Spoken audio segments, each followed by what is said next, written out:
warahmatullahi wabarakatuh. Kembali lagi bersama gue di Raja Kurcaci Channel. Apa kabar kalian semuanya? Semoga kalian tetap dalam lindungan Tuhan Yang Maha Esa. Oke, amin. Oke, kali ini gue cuma mau bahas sedikit mengenai tentang CVT ya. Adalah singkatan dari Continuous Variable Transmission ya guys. Itu teknologinya memang sudah lama ya, tapi banyak dipergunakan oleh mobil-mobil sekarang guys. Mengenai mobil, beberapa waktu kemarin menanggapi tentang adanya klaim ya dari salah satu brand, yaitu Glory ya, itu DPSK 580 ya. Itu ada kendala bahwasanya pemiliknya itu mengalami ya secara tidak langsung tuntutan ya atas kerugian penggunaan mobilnya yang konon katanya nggak bisa nanjak ya guys. Jadi kalau sedikit mungkin kita bahas ya kenapa mobil itu nggak bisa nanjak. Mungkin kalian ada beberapa memang kejadian pernah coba dialami sendiri ya guys, tentunya ya seperti itu ya. Jadi mobil itu saat ini menggunakan kebanyakan transmisinya CVT ya. Cara kerjanya pada saat tanjakan memang beberapa orang menggunakan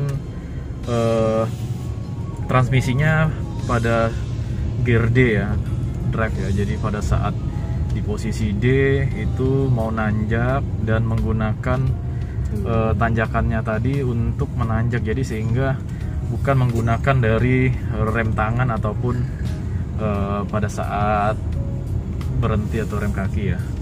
Jadi itu bisa membuat sebenarnya cara kerja transmisi CVT itu panas ya. Jadi konstan pada saat nanjak terkadang kita melakukan masuk gigi ya, drive tadi, untuk menyetabilkan mobil agar tidak mundur. Sebenarnya sih boleh-boleh saja, cuman ada beberapa memang mobil yang tidak kuat ya, artinya bukan berarti menjelekkan dari mobil. Ada beberapa memang kondisinya dari transmisi tadi, oilnya cukup panas sehingga membuat jadi nggak menggigit di bagian gearnya tadi, seperti itu ya.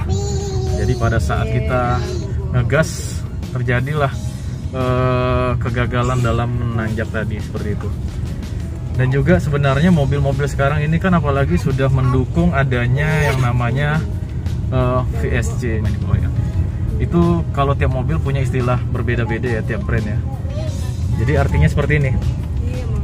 Mobil tadi pada saat dia bebannya besar ya, kemudian apalagi pada saat menanjak ya, jadi secara spontan agar bisa powernya tadi lebih besar lagi, sehingga putaran ban menyebabkan lebih spontan ya, sehingga mobil tadi terdeteksi lah oleh VSC tadi ya.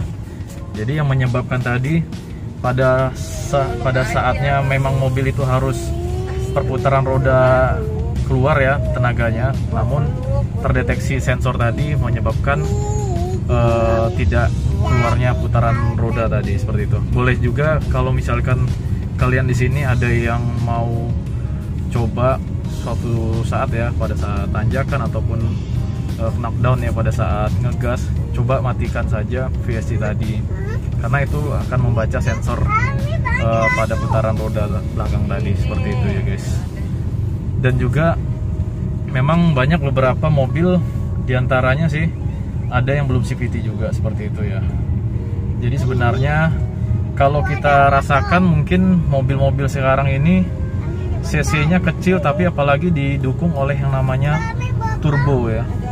Turbo ini sendiri cara kerjanya bukan pada putaran bawah ya. Jadi sebenarnya kalau putaran bawah tadi itu masih menggunakan yang konvensional, pada saat dia di atas 1400-1300 rpm ya, itu dia baru dibantu oleh turbonya, seperti itu guys. Jadi kalau kalian penasaran, silahkan coba saja apa saja sih yang membuat mobil itu tidak dapat menanjak. Sebenarnya ada catatan nggak semua mobil ya seperti itu ya. Jadi kalau misalkan memang ternyata harus diganti part, coba bisa diganti part, atau kalau misalnya nggak bisa diganti part ya harus ada solusi yang lebih jelas dari bengkel resmi ya, seperti itu ya. Turbo itu sangat bermanfaat ya. Jadi manfaat turbo tadi bisa digunakan untuk mengangkat power tadi ya, power yang tadinya cc-nya kecil terus diangkat dengan menggunakan turbo tadi ya, seperti itu ya guys. Jadi kalau dilihat-lihat ya guys, mobil-mobil sekarang ini cc-nya tuh kecil tapi menggunakan matic atau transmisi otomatis ya, atau bisa digunakan CVT ya. Beda halnya dengan mobil-mobil zaman dulu ya. Mobil zaman dulu itu kebanyakan cc-cc yang besar yang menggunakan otomatis.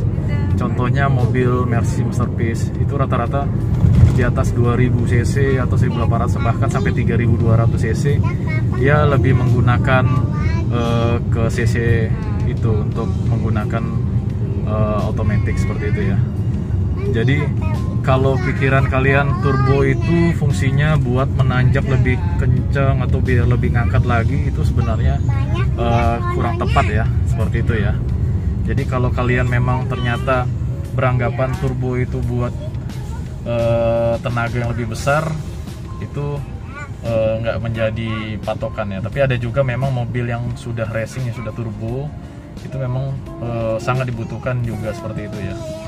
Oke, kalau misalkan kalian mengeluarkan turbonya, cara kerja turbo tadi ya, itu kita harus melihat juga dari karakter mobil kita sendiri, apakah memang di RPM berapa itu akan bekerja turbonya, seperti itu ya guys. Oke, kira-kira buat kalian yang mau sharing tentang mobil kalian yang apakah baik brand lain, boleh share dan komen ya di bawah ini ya, agar kita bisa selalu berbagi ya. Jadi artinya kita tidak luput dari kesalahan, yang namanya otomotif punya sudut pandang masing-masing ya guys. Jadi artinya kalau misalkan pun ternyata si pemilik yang satu atau yang si pemilik yang dua tadi bilang oke, kemudian pihak ketiga ataupun orang yang pemilik yang tiga tadi bilang kurang oke, itu mungkin ada problem permasalahan dari tiap mobilnya ya. Oke, kita cermatin secara mendalam mengenai tanggapan dari tiap mobil-mobil yang berbeda ya guys. Oke, gue akhirin saja video kali ini, yaitu tentang pembahasan mengenai dari CVT tadi ya, cara kerjanya ya. Kurang lebih mungkin kalian sudah tahu kali sebelumnya ya mengenai cara kerja CVT tadi. Oke, terima kasih telah menonton. Jangan lupa subscribe, like, and share video ini kalau kalian berminat. Tekan share, atau jika kalian suka tombol like ya. Oke, bye, thank you. Tetap jaga kesehatan. Sampai jumpa lagi.